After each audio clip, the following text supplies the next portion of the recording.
Today at the United Nations, Benjamin Netanyahu is going to make a speech about Iran and their obtainment of nuclear devices, and Netanyahu is going to set a clear, quote, red line at which time he expects the United States and other allies to intervene and or side with Israel, basically.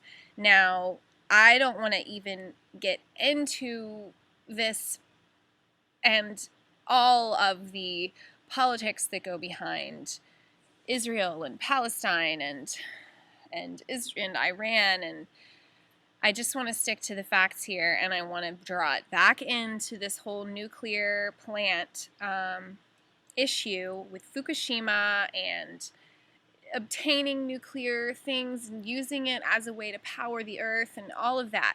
Let's just say, hypothetically, Iran has stated that they want to obtain these nuclear things in order to make a device like a power plant and not to destroy Israel, although on the other hand they have denied the Holocaust and said that they wanted to destroy Israel. So I understand Netanyahu and his desire to protect his country, and whether or not America should side with Israel and all of that and how we play into the foreign politics, that's not what I'm talking about today. I want to talk about nuclear in general. I've been talking a lot about the methane gas lately. I've been talking a lot about the solar flares, the magnetic field and how it is flipping, and how does this apply to Israel and Iran and all of that. Well, like I said, let's just say that Iran is just wanting these nuclear things for peaceful means.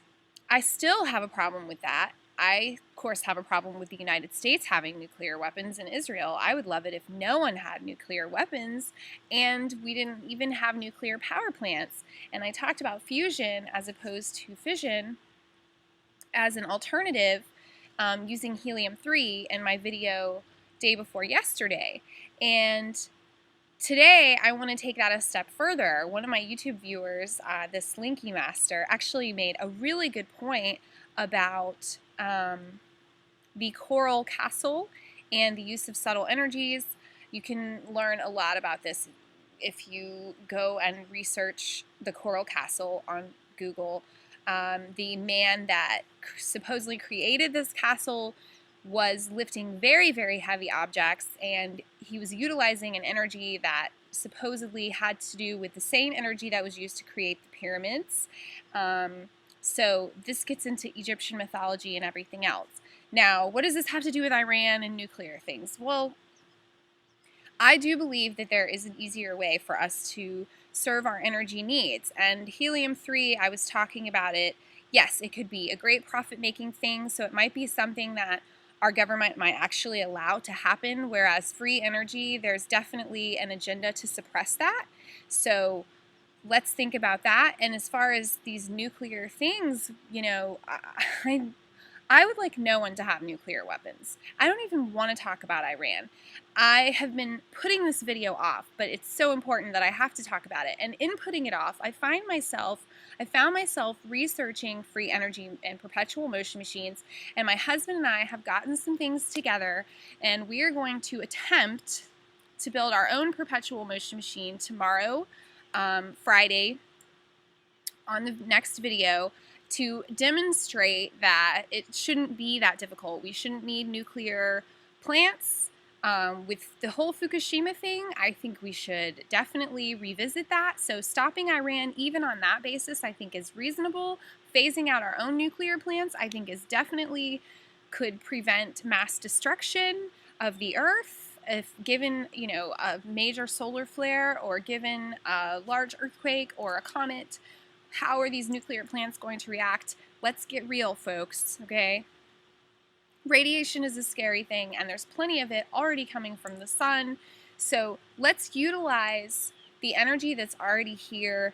I don't know if our perpetual motion machine is going to work, but that's all I want to think about. I don't want to think about Iran getting nuclear weapons, and I don't want to think about Israel telling us, you know, when we need to react and whether we need to bomb Iran. And I think it's sad that Iran is being sanctioned And it all kind of comes down to our desire, it comes down to Israel wanting to have their own place in the world. But also, I think that if we were in a world where people knew how to create their own free energy, we wouldn't have as many wars. This war, of course, may still be going on because it goes back thousands and thousands of years, and probably as far as free energy goes back. If you ask me, I think that it's rude to assume that our ancestors were all half monkey idiots and couldn't do anything except bang a stick on a rock. Have you ever tried to make fire? Have you ever tried to actually make fire? I can't do it, okay? And I am generally at least fairly bright. So to say that I just think that there's something else going on here, and we have to look at Egyptian history, and you have to go back and look at the history of Israel and Palestine, and wow. So it's all very depressing. It is 2012. The sun is flaring. Our magnetic field is decreasing. There's gamma rays probably hitting me right now, and Fukushima is leaking radiation all over the earth. And Iran wants a nuke? Great. Thanks, Iran. I appreciate that. I understand why you want it, though. I really do. But even if it's for peaceful things, then let's just kind of take a step back and, hey, why not get ahead of the game and create something even better?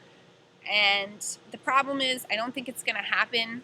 I think we're going to continue to have wars, and we're going to continue to have this energy crisis, or whatever it may be. So maybe people like you and people like me should just start making our own perpetual motion machines. If my husband and I make a working model tomorrow, and I've got the stuff over there, that's why I'm pointing back there. It's going to be very small, okay? It's just going to have copper wire and the nails, and we're going to hook it up with some clips to a motor to show a gear turning. But if we could get that to work, then we could build a larger model and hook that up to something to maybe charge some batteries, to generate electricity more directly. And if we ever do own our own property, then that's something we could work toward. I think right now we're just going to try to create the device.